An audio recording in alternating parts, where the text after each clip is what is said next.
Somewhere off the coast of the Italian Riviera, a superyacht is anchored in water so blue it looks painted. On the upper deck, a woman is lying in the afternoon sun, wearing a two-piece that costs more than most people's first cars, surrounded by the kind of quiet that only exists when every person within 100 yards has been paid very generously to ensure it. Champagne. Somewhere, a chef who holds 2 Michelin stars is preparing dinner. Somewhere below, a wardrobe room holds pieces from every major fashion house in Paris and Milan. The yacht itself, chartered, not owned, because even Rihanna sometimes rents the fantasy rather than buying it, is the kind of vessel that makes other wealthy people feel ordinary. She is laughing at something someone said, not performing the laugh, actually laughing. And in that moment, the sun, the water, the champagne, the absolute sovereignty of it, she looks exactly like what she is. The most powerful woman in entertainment who has not released a single album in almost a decade. Think about that. 9 years of silence from the recording booth. 9 years of the world begging, pleading, creating memes, making it a cultural running joke. 9 years of every interviewer in every language on earth asking the same question. And in those 9 years of musical silence, Rihanna did not rest, she did not fade, she did not become a footnote or a legacy act or a nostalgia tour. She became a billionaire. She built an empire that made the music industry, the industry that discovered her, packaged her, and once held every card in their relationship, look like the smallest part of her story. This is not the version of Rihanna you think you know. This is the version they were not expecting. The version that changed the rules so completely that the game itself had to be redesigned around her. And to understand how a girl from a house with a corrugated roof in Barbados ended up here, on this yacht, in this light, laughing that laugh, you have to understand something first. You have to understand that everything you saw on the surface was armor, and everything she was building underneath it was permanent. Bridgetown, Barbados, 1990. A 2-year-old girl named Rihanna Fenty is already, by all accounts of people who knew the family, completely impossible to ignore. Not loud, not difficult, simply magnetic. The kind of child who walks into a room and the room reorganizes itself around her without anyone deciding to do it. Her mother, Monica, an accountant with a spine of iron and a laugh she would eventually pass directly to her daughter, understood early that what she had on her hands was not an ordinary child. Her father, Ronald, understood it too, he just didn't always know what to do with it. Ronald Fenty was a complicated man inside a complicated addiction.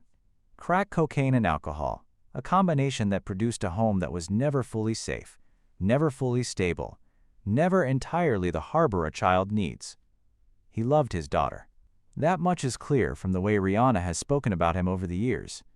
Not with rage, not with contempt, but with the particular exhausted tenderness of someone who has spent a lifetime trying to reconcile the father they needed with the man they actually had.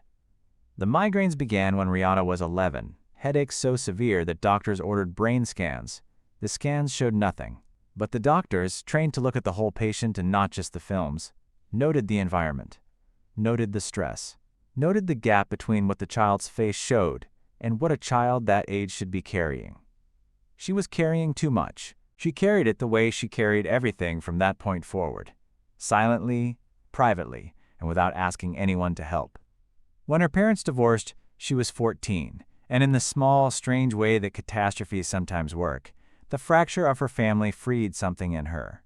She started singing, not for anyone in particular, not with any plan, just singing, in the way that people who have been holding their breath for years finally exhale. The voice that came out of that exhale would, within 3 years, change the course of her life completely. The telling is how fast it all moved, and how much younger than 16 Rihanna actually felt in those rooms, even if she never once showed it. She sat across a conference table from Jay-Z and L.A. Reid, 2 of the most powerful men in the industry, men whose combined decisions had shaped the sound of popular music for 2 decades, and she sang for them. A teenager from Barbados in a room that smelled of money and leverage and the accumulated confidence of people who had been told yes their entire professional lives. L.A. Reid told her she was not leaving with a machine attached to it. A machine designed to take a young woman from the Caribbean, sand down her edges, package her in something commercially palatable, and extract as much value as possible before the next version came along. It is not a cynical machine, it is simply the music industry. It has worked this way for 100 years. It worked this way for women, especially. The stylists, the image consultants, the carefully managed rollouts, the radio-friendly singles, the way a 20-year-old is presented to the world as a fully finished product, when in reality, she is still figuring out who she is, while 50 people with opinions tell her who she should be. Rihanna played the game. She was not naive about what it was. She learned it from the inside, absorbed its logic, understood its machinery. And then, piece by piece, she started breaking it apart and rebuilding it in her own image. The albums came fast. Too fast. Some would later say, a pace that served the label's release calendar more than the artist's creative development. But inside that relentless schedule, something was happening that the industry didn't fully register until it was too late to pretend otherwise. Rihanna was evolving, not being evolved, not being managed into a new sound, evolving on her own terms from the inside at a rate that made the people around her scramble to keep up. Good Girl Gone Bad in 2007 was the moment the original packaging split open. The Barbadian island pop sweetness was still audible in places, but the album's sound was dark, sharp, angular, produced by a woman who had spent 2 years in the industry learning exactly what she was not willing to be. Umbrella became one of the defining pop songs of the decade, not because it was soft, because it was controlled, because it had the peculiar power of something that knows exactly what it is. Then, in February of 2009, everything in the world stopped. The details of that night have been litigated in court documents, in interviews, in think pieces, and retrospectives and cultural analyses. The facts are not in dispute. Chris Brown was, at that moment, one of the biggest names in pop music. He and Rihanna had been dating for over a year. They were among the most photographed couples in entertainment. They were scheduled to attend the Grammy Awards together. They did not attend. The photographs of Rihanna, taken after she left the hospital, circulated around the world within hours. And then the response began. The complicated, revealing, deeply uncomfortable response that showed, with merciless clarity, exactly what the world thought about women who were hurt by famous men. A significant portion of the public blamed her. Some defended him. Teenage girls posted online that she must have provoked it. Radio stations, the same ones that had made them both famous, were caught discussing whether to continue playing his music and calculating the math before reaching the moral conclusion. Rihanna disappeared from public view. For a year, she said almost nothing.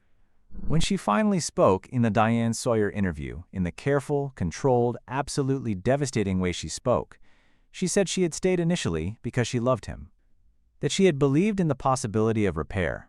And then she said something that cut through every layer of celebrity noise and landed directly in the chest of every young woman watching. She said she looked at the people who were looking at her, and she understood that staying would send them a message she was not willing to send. So she left. And then she did the most Rihanna thing possible. She made Rated R dark, uncompromising, sonically aggressive in ways her label had not anticipated and could not entirely control. An album that did not process trauma by softening it but by weaponizing it. The cover image.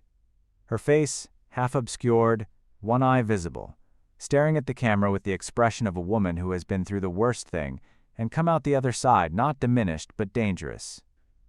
She went back on tour, she walked back onto stages around the world, and she performed, not as a survivor performing for sympathy, as an artist performing because the stage was hers and no event in her personal life was going to take it from her. The message was not subtle, and it was received. By 2012, the transformation was complete, though most people wouldn't fully understand what had transformed until several years later.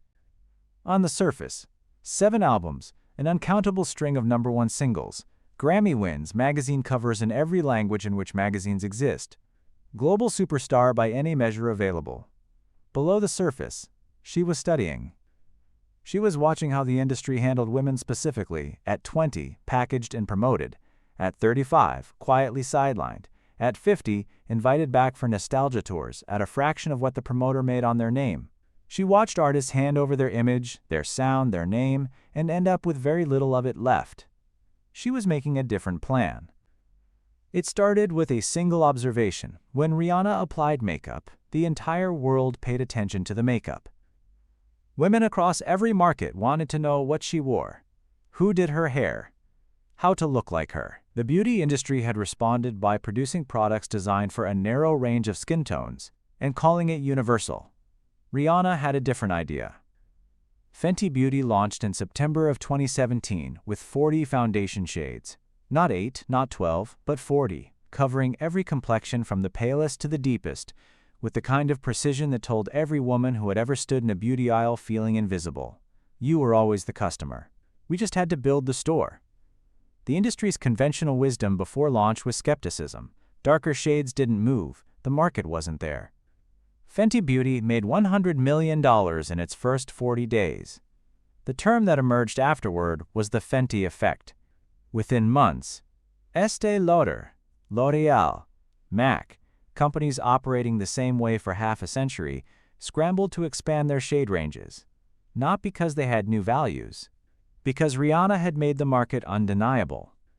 The partner who made it possible was LVMH, Bernard Arnault's luxury empire, owner of Louis Vuitton, Dior, Givenchy, and roughly 70 other brands that collectively define what luxury means in the modern world. LVMH does not move fast. LVMH does not gamble. LVMH partnered with Rihanna. In 2019, they launched Fenty Maison, a full original fashion house under her name, making Rihanna the first black woman ever to lead an LVMH house in the company's 200-year history. A girl from a corrugated roof house in Bridgetown. And they handed her the keys. Savage X Fenty came next. And if Fenty Beauty had disrupted cosmetics, Savage X Fenty detonated the intimate apparel market.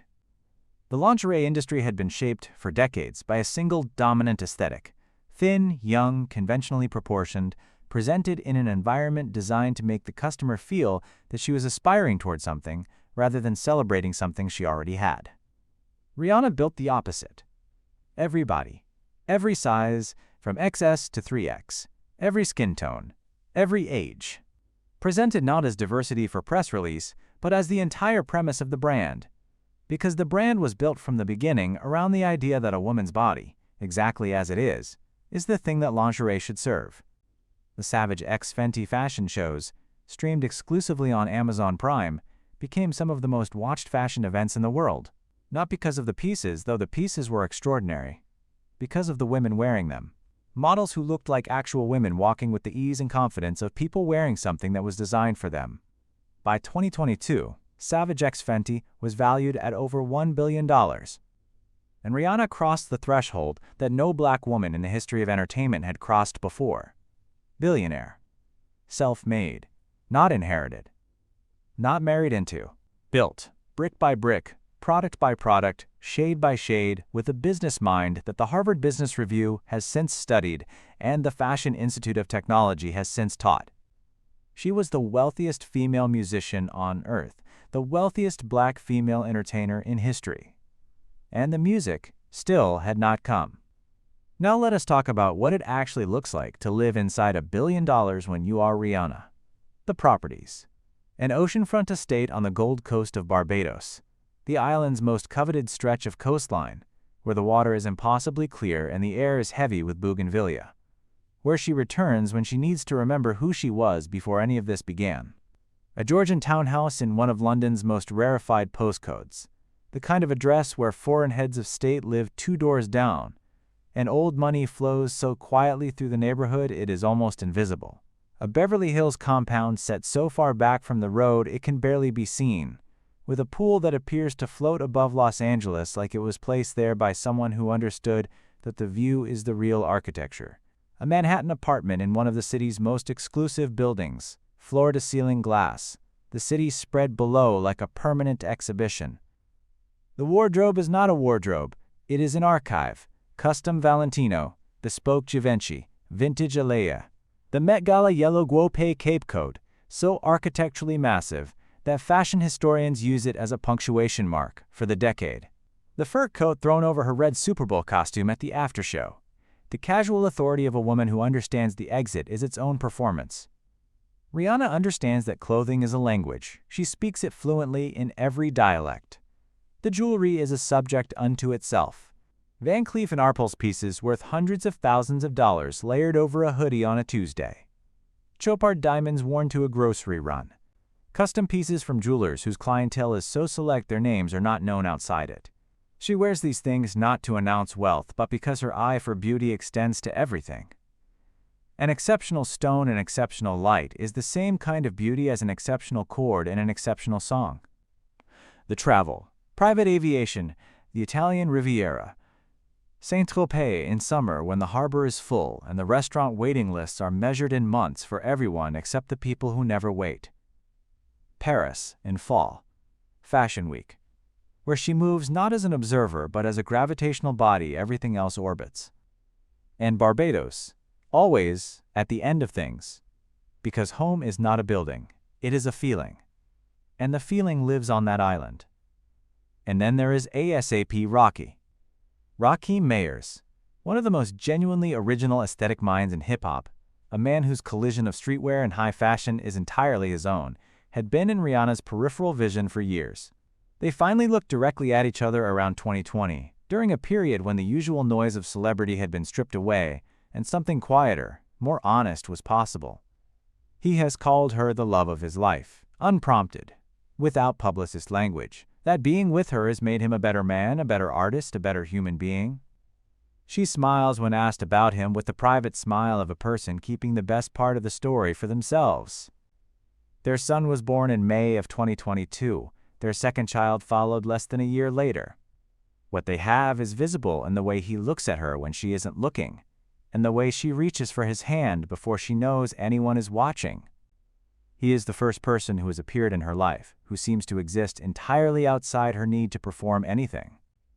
For a woman watched as relentlessly as Rihanna has been watched, that is its own kind of luxury. The rarest kind. February 12, 2023. State Farm Stadium, Glendale, Arizona. She had turned the show down initially. The NFL had wanted her for years, reportedly offered her the halftime slot multiple times, including the year it went to Jennifer Lopez and Shakira. She had said no. She was not ready, or the timing was wrong, or she simply did not want to do it on anyone else's terms. Then her son was born. And reportedly, in one of those quiet domestic moments that changes a life more completely than any business decision, she performed for him at home, sang to him, and saw, in his face, what music does to people, before they know enough to be critical of it, before they have opinions, before they have context. Just the pure, animal, immediate response of a small human being to sound made by someone they love. She called the NFL. She told them she would do it. She told them she was pregnant. She did not tell anyone else. The stage descended from the sky. The stadium went. She sued her father. Ronald Fenty had, according to the lawsuit, been operating a company called Fenty Entertainment and using her name without authorization to solicit business deals she had never agreed to. She sued him to stop it. The case was public. It was devastating. And it was necessary. Because the name Fenty on the foundation bottles, the lingerie, the LVMH house, the beauty stores in 50 countries, was not his to rent out. She had built what it meant. She had carried what it cost. No relationship, however deep, was going to supersede that. That is not coldness. That is clarity. And clarity, in Rihanna's life, has always been the line between what she is and what she could have become. Today, the numbers are staggering. Fenty Beauty in over 50 countries.